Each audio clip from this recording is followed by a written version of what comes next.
সালদিন সাহেবের সঙ্গে দেখা করতে গেছে কিছু লোক ওই শিলং এর বাংলোতে, তার মধ্যে ছবিতে ডাইন পেশে গালে হাত দিয়ে বসে আছে ব্যক্তিটা কে? হ্যাঁ, ব্যক্তিটা গুরুত্বপূর্ণ, কারণ সালাউদ্দিন সাহেবের সাথে সকল মিটিং এ তার উপস্থিতি দেখা যায়। সে ঠিক ওই একই চেয়ারে বসে। এইটা সাহেব, আপনি দুটা ছবি পাশাপাশি দেখান না। দেখেন দুই সময়ের ছবি কলে দেখা করতে এসছে, তারাও ভিন্ন কলে। হ্যাঁ, সালাউদ্দিন সাহেব এক ছবিত লুঙ্গি পরে আছে আর এক ছবিত পায়জামা পরে আছে। দেখেছেন দেখেছেন, কিন্তু ওই বান্দা ঠিকই একই আছে ওই ওই চেয়ারে। কে সে জন তার নাম কি জানেন? তার নাম বিপ্লব পার্থ। চট্টগ্রামে তাকে সবাই চেনে আওয়ামী লীগের একজন লেসপেন্সার, আওয়ামী লীগের একজন কর্মী এবং ভারতীয় এজেন্ট হিসেবে। আওয়ামী লীগের 15 বছর পুরোটা সময় দাপটের সাথে জীবনযাপন করে গেছেন।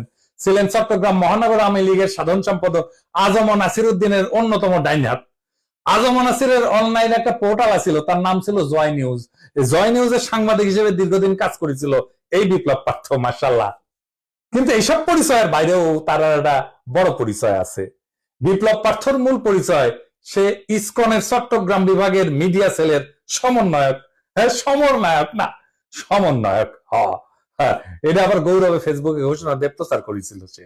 চট্টগ্রামে চিন্ময় ইস্যুতে সবচেয়ে বেশি যে লোকটা সক্রিয়, সেটা হইতেছে বিপ্লব পার্থ। দেখেছেন মিছিলে, দেখেছেন আজম নাসিরকে দ্বিতীয়বার চট্টগ্রাম সিটি কর্পোরেশনের মেয়র নির্বাচনের জন্য মনোনয়ন পাওয়া দেওয়ার জন্য ওই নাকি অমিত শাহর কাছে নিয়ে গেছিল আজম নাসিরকে।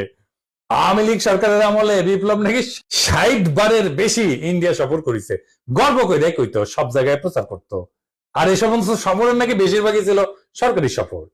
তার পাসপোর্ট যাচাই করা হোক, তার প্রমাণ মিলবে। ইমিগ্রেশনে খোঁজ নেন, দেখেন কয়বার গেছিল।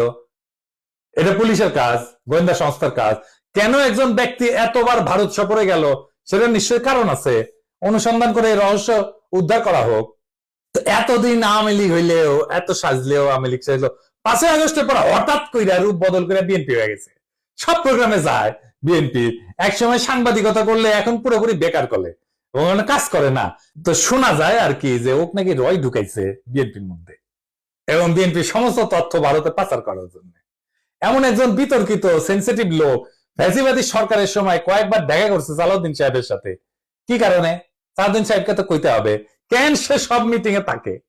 5ই আগস্টের পর বিপ্লব পার্থ শেল্টার হইতেছে, গডফাদার হইতেছে বিএনপির আরেক স্থায়ী কমিটির সদস্য আমির খসরু মাহমুদ চৌধুরী। দেখেন ওর সাথে, দেখেন খালি ঘুরে বেড়ায়। স্বীকৃত, এটা প্রকাশ্য এবং স্বীকৃত। অথচ গত 15 বছরে ছাত্র দল এবং যুব দল করা হিন্দু সম্প্রদায়ের প্রচুর লোক আছে চট্টগ্রামে, তারা কাছে দিতে পারে না আমির খসরু মাহমুদের। তাদেরকে বাদ দিয়া লীগের দালাল ভারতীয় এজেন্ট বিপ্লবকে জন্মাষ্টমীর নাম দিয়া চট্টগ্রামের রাজনীতিতে থিতু করার চেষ্টায় মরিয়া খসরু এবং সালাউদ্দিন চক্র। ছবিতে দেখেন বিপ্লব পার্থ মোদির সাথে ছবি, দেখেছেন? মোদির সাথেও ছবি, সালাউদ্দিনের সাথেও ছবি, ইসকনের চিন্ময়ের সাথে ছবি, ইন্ডিয়ান হাই কমিশনের সাথে চট্টগ্রামের বিভিন্ন ইভেন্টের ছবি। এবার বুঝেছেন তো আমির খসরু কেন অমিত শাহের সামনে জুলকাপ্পর নাম করতে যায়? কানেকশন বুঝেন? আমির খসরু, সালাউদ্দিন, ইসকন সব বরাবর।